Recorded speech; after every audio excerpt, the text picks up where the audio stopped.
ಎಳೆಕೊಂಡು ಹೋದರೆ ಸಹಿತವಾಗಿ ಅವರನ್ನ ಯುದ್ಧದಲ್ಲಿ ಸೋಲಿದ ತನ್ಮೂಲಕವಾಗಿ ತಮ್ಮನ್ನ ನಾನು ಕರ್ಕೊಳ್ತೇನೆ. ನನಗೆ ಅಪ್ಪಣೆ ಕೊಡ.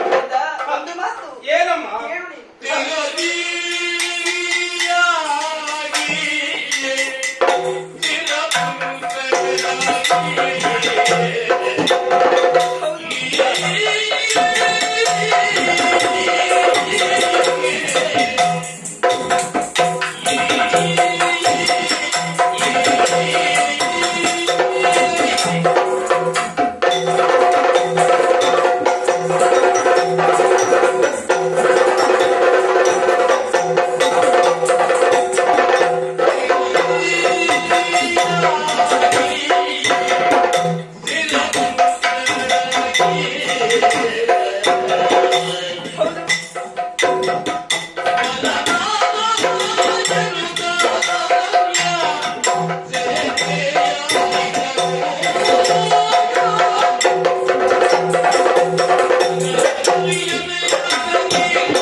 ಆಡಿದ ಮಾತುಗಳನ್ನು ಕೇಳಿ ಸಂತೋಷವಾಗುತ್ತಾ ಸರಿ.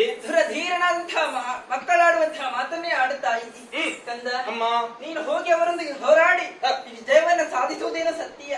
ಜೊತೆಗೆ ಅಣ್ಣ ತಮ್ಮ ಇವರು ಇಲ್ಲಿಗೆ ಬರುವುದನ್ನು ನಾನು ಕಣ್ಣಾರೆ ಕಾಣಬೇಕೆನ್ನುವ ನಿರೀಕ್ಷೆಯಲ್ಲಿದ್ದೇನೆ. ಸರಿ ಕಂದ. ಆದರೆ ಒಂದು ವಿಚಾರ. ಏನಮ್ಮದು? ಹೋಗುವಂತಹ ಕಾರ್ಯದ ಕಾಲದಲ್ಲಿ ನೀವು ಯಾರು ಎನ್ನುವ ಹಾಗೆ ಪರಿಚಯವನ್ನ ಹೇಳಬಾರದು. ಸರಿ ಅಮ್ಮ. ಸ್ವತಃ ನನ್ನ ಮಕ್ಕಳು ಎನ್ನುವ ಹಾಗೆ ವಿಚಾರವನ್ನು ಯಾರ ಬಳಿಯೂ ಹೇಳಬಾರದು. ಆಗಲಿ ಹಾಗಾದ್ರೆ ಹೋಗಿ ಬಾ. ಜಗ ಇರುವವರೆಗೂ ಹೆಸರು ಕೀರ್ತಿಯಾಗಲಿ. ಆಗಲಿ ಅಂತ